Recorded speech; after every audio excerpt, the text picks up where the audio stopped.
പുതിയൊരു വീഡിയോയിലേക്ക് എല്ലാവർക്കും സ്വാഗതം. ഇന്ന് നമ്മൾ തയ്യാറാക്കാൻ പോകുന്നത് ചോറിനൊക്കെ കഴിക്കാൻ പറ്റിയ നല്ലൊരു ചട്നി റെസിപ്പിയാണ്. അതിനായിട്ട് നമ്മളൊരല്പം ചാമ്പങ്ങ എടുത്തിട്ടുണ്ട്. കൂടാതെ ഇതിനൊപ്പം തന്നെ മീഡിയം വലിപ്പമുള്ള സവോള അരിഞ്ഞെടുത്തതും വെളുത്തുള്ളിയും കുരു കളഞ്ഞ് തൊലി കളഞ്ഞ തക്കാളിയുമാണ് നമ്മൾ ഇതിനകത്തേക്ക് എടുത്തിരിക്കുന്നത്. ഇനി ഇത് തയ്യാറാക്കുവാനായിട്ട് ചാമ്പങ്ങ ഒന്ന് ക്ലീൻ ചെയ്ത് അതിൻ്റെ കുരുവൊക്കെ ഒന്ന് നീക്കം ചെയ്തതിന് ശേഷം കട്ട് ചെയ്തെടുക്കാം. പാൻ നമ്മൾ അടുപ്പത്ത് വെച്ച് കൊടുത്തിട്ടുണ്ട്. ഇതിലേക്ക് ഒരല്പം എണ്ണ ഒഴിച്ച് കൊടുക്കാം. ഇതിലേക്ക് നമുക്ക് സവോള ഇട്ട് കൊടുക്കാം.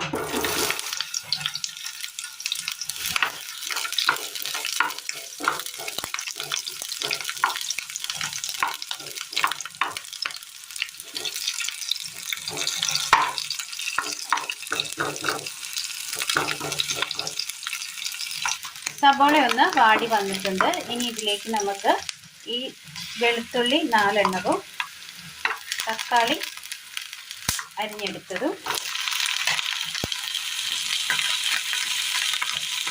ചാമ്പയ്ക്ക അരിഞ്ഞെടുത്തതും കൂടി ഇട്ട് കൊടുക്കാം.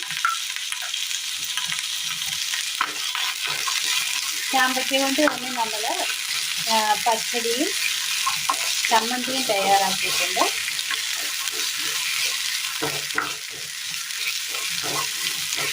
വീഡിയോ ചെറിയ കാണാവുന്നതാണ്.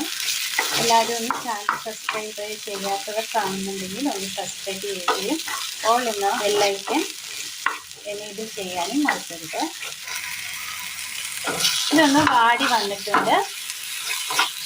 ഇതിലേക്ക് നമുക്ക് ഒരല്പം പൊടി ഇട്ട് കൊടുക്കാം.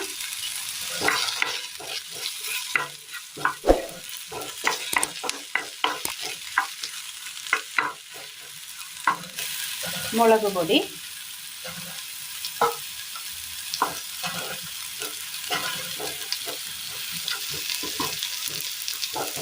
മുളക് പൊടിയുടെ ആ പച്ചപ്പൊന്ന് മാറ്റിയെടുക്കണം.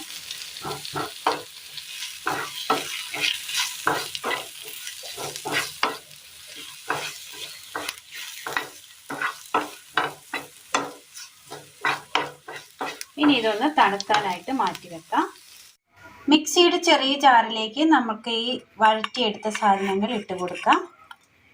ഇതിനെ ഒന്ന് അടിച്ചെടുത്തുകൊണ്ട് വരാം. ഇതിലേക്ക് ഒരല്പം ഉപ്പ് കൂടി ഇട്ട് കൊടുക്കാം.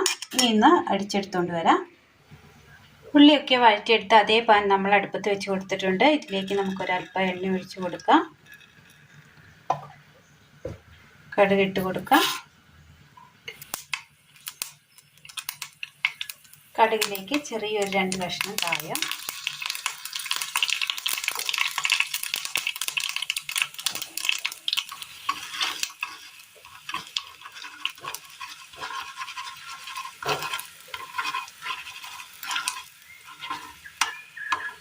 കറിവേപ്പില,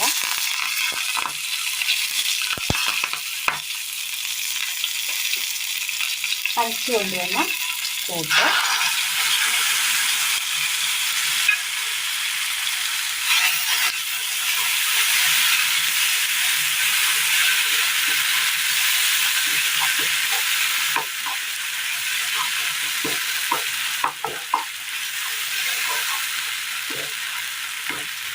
ഇതിലേക്ക് ഒരു ചെറിയൊരു കഷ്ണം വെല്ലം ചീകിയെടുത്തത്,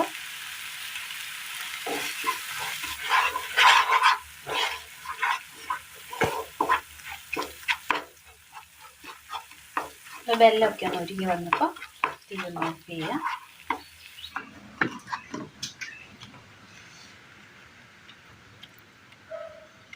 നല്ല ടേസ്റ്റിയായ ചാമ്പങ്ങ ചട്നിയാണ് ഇന്ന് നമ്മൾ തയ്യാറാക്കിയിരിക്കുന്നത്. എല്ലാവർക്കും ഒന്ന് ചെയ്ത് നോക്കാവുന്നതാണ്. എല്ലാവരും ഒന്ന് ചെയ്ത് നോക്കി വീഡിയോയെക്കുറിച്ചുള്ള അഭിപ്രായങ്ങൾ കമൻറ്റ് ബോക്സിൽ അറിയിക്കുവാൻ മറക്കരുത്. നല്ല ടേസ്റ്റിയായ നല്ലൊരു ചട്നിയാണ്. പ്രിയ കൂട്ടുകാരിലേക്ക് ഒന്ന് ഷെയർ ചെയ്ത് അയക്കുവാനും മറക്കരുത്. അപ്പോൾ ഇന്നത്തെ വീഡിയോ എല്ലാവർക്കും ഇഷ്ടമായി എന്ന് വിചാരിക്കുന്നു. ഇഷ്ടമായ ലൈക്ക് ചെയ്യാനും ഷെയർ ചെയ്യാനും സബ്സ്ക്രൈബ് ചെയ്യാനും മറക്കരുത്. താങ്ക്